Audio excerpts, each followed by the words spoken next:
I balance two full-time jobs as a full-time physician and a full-time mom/wife, daughter, you name it. Can you relate?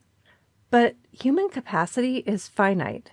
As a young mom, when I was a full-time anesthesiologist, I constantly juggled stress and sacrifice. I slept less, I ate not so great convenient food, and rarely took time to decompress. I was so accustomed to chronic stress and chaos that it felt normal. Until it caught up with me years later, and I recognized the physical signs and symptoms of a problem. I understood it was time to pivot and turn things upside down a bit. Now, when any of those physical symptoms of stress return, it is so obvious. I found my new normal, and so can you. What is the solution? Take a listen. Find the full transcript and more resources for physician moms at inspiredmommds.com/37.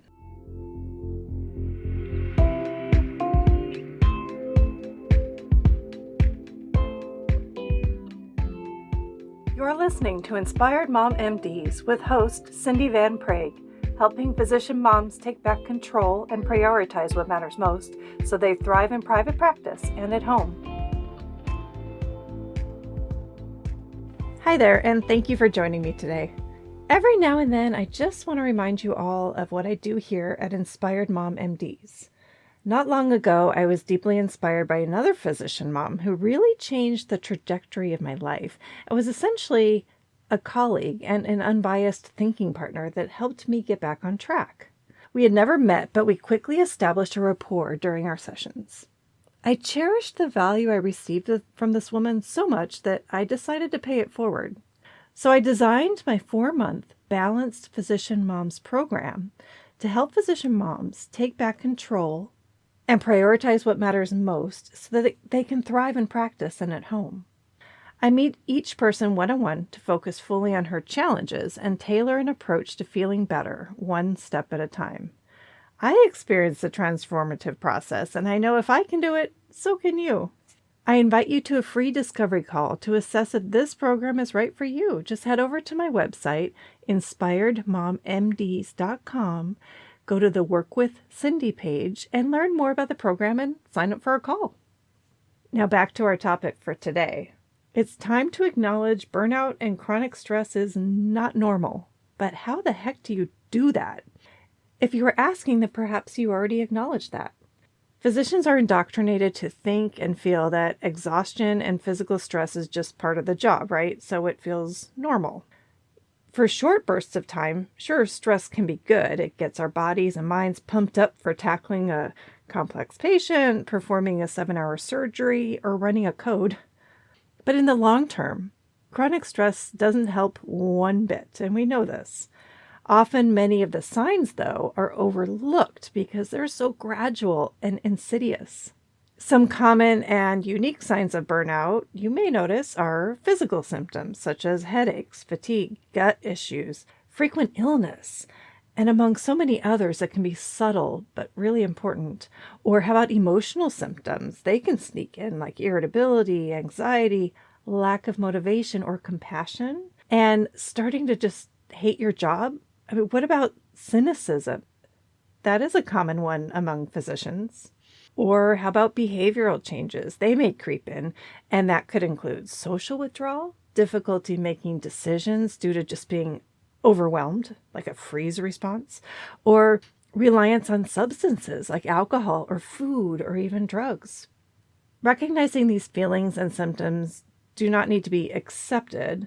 They do not need to feel normal. This is just the first step. That was the aha moment for me when I realized that while I was the captain of my ship, I had been letting the crew take over for far too long. I was letting life circumstances dictate what I should be doing, which was too much.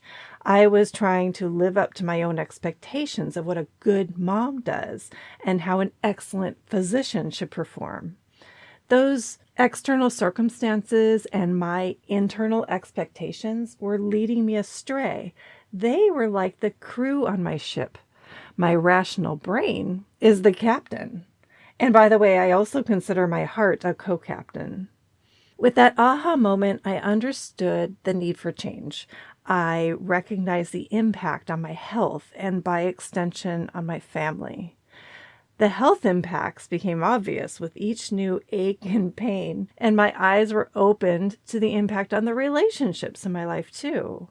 I was not showing up as a full person for my kids and my husband, and I wasn't being the role model that I wanted to be for my kids. And in retrospect, it is all so clear, as hindsight usually is, right? I am so grateful for how my life is now, with the balance and time to live more aligned with my values. I can prioritize my most important relationships. I make sure to include vital self-care. And this is a welcome change from my previous superwoman self. So where do you start to find your new normal? Well, as with most things in life, it's a process to make a change, but it is so worth it. After acknowledging something is not quite right with the norm and understanding a change needs to come, start with one small step. Small steps can have a big impact. What is the most pressing issue that needs to change, that you have the motivation to change, and most importantly, you are ready to change? This thought process alone is a step. Settling on a direction should be rewarded too, because sometimes that's so hard to do. Or maybe it's super obvious what needs to happen and you can bounce right to that next step. What might that look like? For those who literally don't have a spare minute in the day, maybe they can use the drive time to work to think if you're not on the phone answering messages. Or how about in the shower? You hopefully have 5 to 10 minutes without interruption. Although I do remember the days when one baby was sleeping in the bouncy seat and the toddler was playing on the floor of my bathroom while I showered. But my point is, find the time to think. This is where the magic begins. What would make your life easier right now? Is it a focus on reprioritizing tasks? Is it saying no to cooking up a dish and attending a potluck get-together? Which I just said no to this yesterday for a meetup that wasn't particularly high on my importance list. Or perhaps you're ready for a bigger step of maybe negotiating more sane work hours.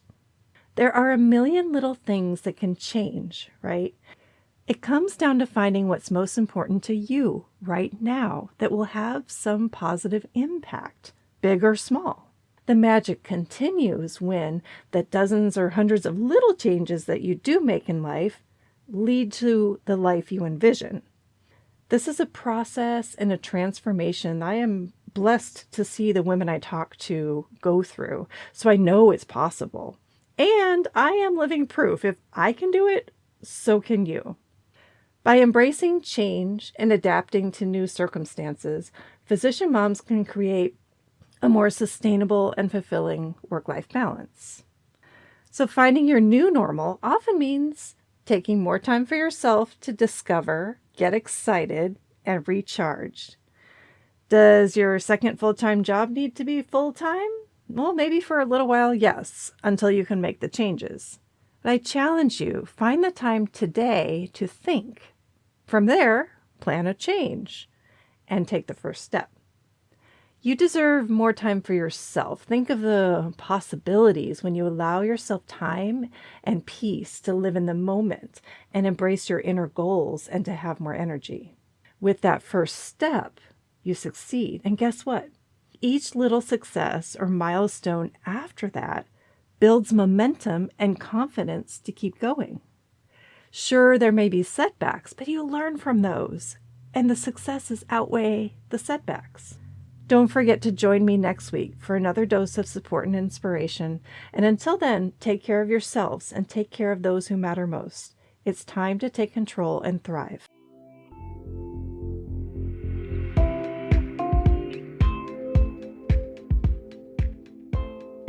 Thank you for tuning in to Inspired Mom MDs. Please share with other physician moms and leave a review if you found value from this podcast.